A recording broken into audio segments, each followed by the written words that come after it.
My family has made me the designated driver every New Year's Eve since I was 19. This year, I said no, and now I'm starting to see their true colors after saying no just once. Posted by you/assignment United 2745. Hey Reddit, I, 26F, need some serious perspective. I'm starting to think I might be the jerk, but I still feel like I'm in the right lol. Every New Year's Eve, my family has a big party at my aunt and uncle's house, and every year, without fail, I end up being the designated driver. Don't get me wrong, I love my family, but it's starting to bug me. It's been like this since I was 19, even before I was legally allowed to drink. I don't drink much, maybe a glass of wine or a beer, but I don't get plastered. I'm fine with driving people home if they need it, but for the past few years, everyone expects me not to drink so I can drive them back. Every year, it's the same. Oh, can you drive? You're not drinking anyway. I always say yes because I don't want to let anyone down. Fast forward to this year's New Year's Eve. I told my family ahead of time I wasn't going to be the designated driver anymore. I just wanted to enjoy the night, have a couple of drinks, and not be responsible for getting everyone home.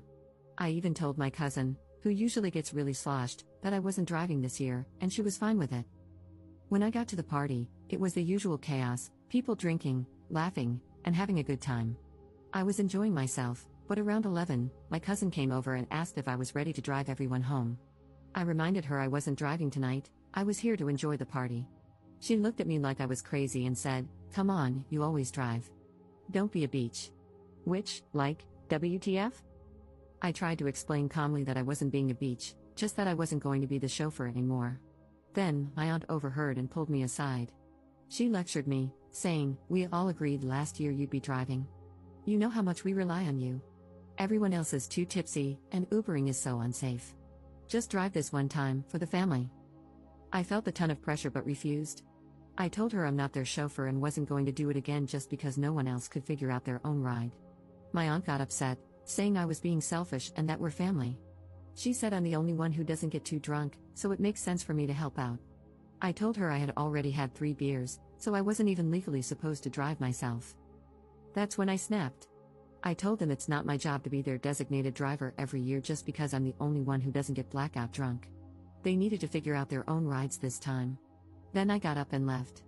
I felt bad walking out, but I didn't want to be a doormat anymore. I spent the rest of New Year's Eve at home, watching Netflix and eating leftover pasta with my boyfriend. My family texted me, calling me dramatic and selfish, saying I ruined the night. They said I was being super sensitive and that everyone was disappointed in me. Everyone's demanding an apology out of me now. And by the way, I got home perfectly safe by Uber. But anyway, Reddit, am I the jerk here? Relevant comments. Commenter. You are not the jerk. Your family is gross. But why didn't your boyfriend spend New Year's Eve with you? Ops response. He's a nurse and had a shift that overlapped with the party. He could have potentially come, but he was exhausted and wanted to go straight home to take a shower while he waited for me to get back. Another reason I didn't want to be the designated driver was that I didn't want to stay out too late because I wanted to see my boyfriend. Commenter 2. Well, I agree wholeheartedly with the Redditor who said you should spend New Year's Eve someplace else.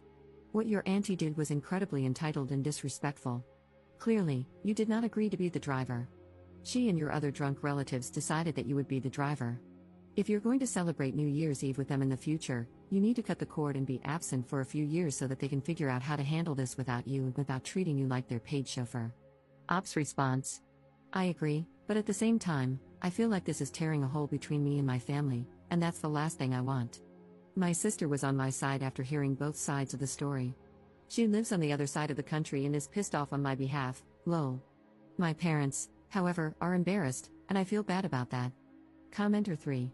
When you got your driver's license, did being the designated driver become a common assignment? Ops response. Not at first, I've always struggled with anxiety, and driving triggered it for a long time. I put off getting my license until I was 18 because of it. They didn't ask me to be a designated driver until I was 19, and at first, I felt kind of cool because I was being the responsible adult and helping the people I loved. But it quickly got old when I had to drive back and forth multiple times to get everyone home, and no one offered to pay for gas. Update 15 days later. So, update lol? Before I get to that, I want to address some popular questions from my last post.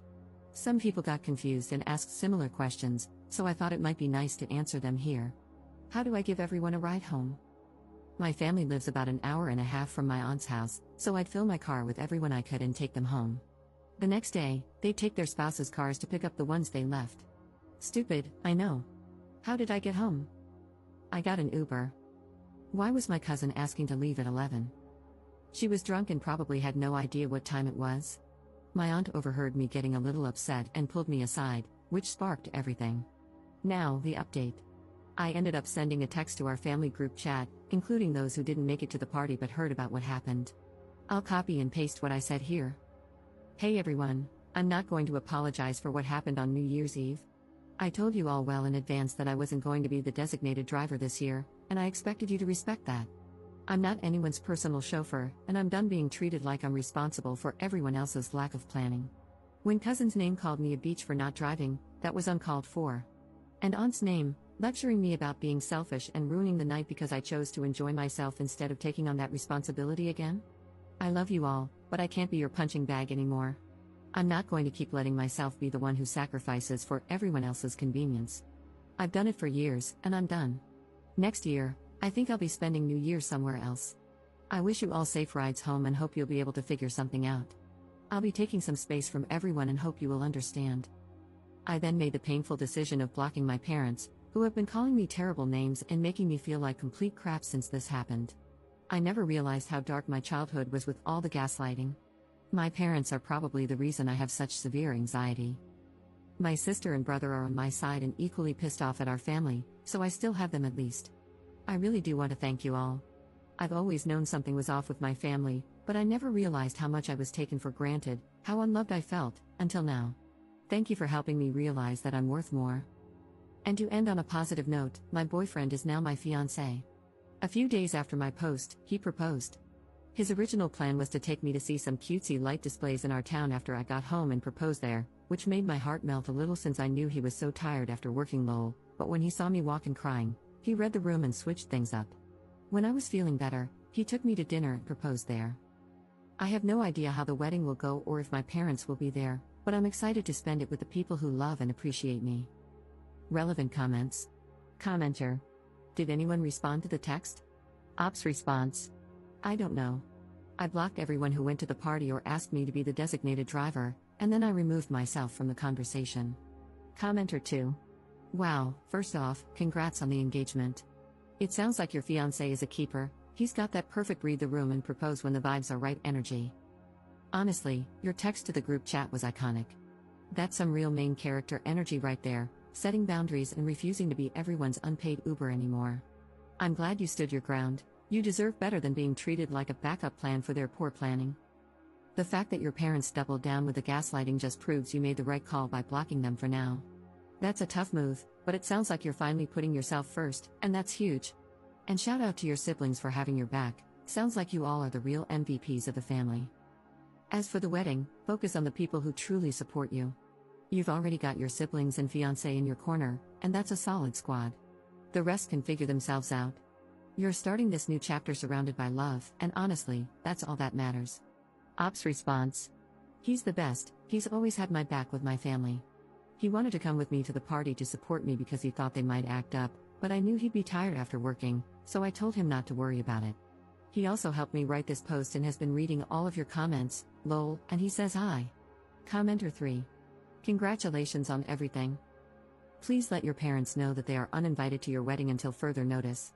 You don't want to hear from them because their behavior was atrocious, and you will no longer tolerate any disrespect. Ops response. They don't even know we're engaged.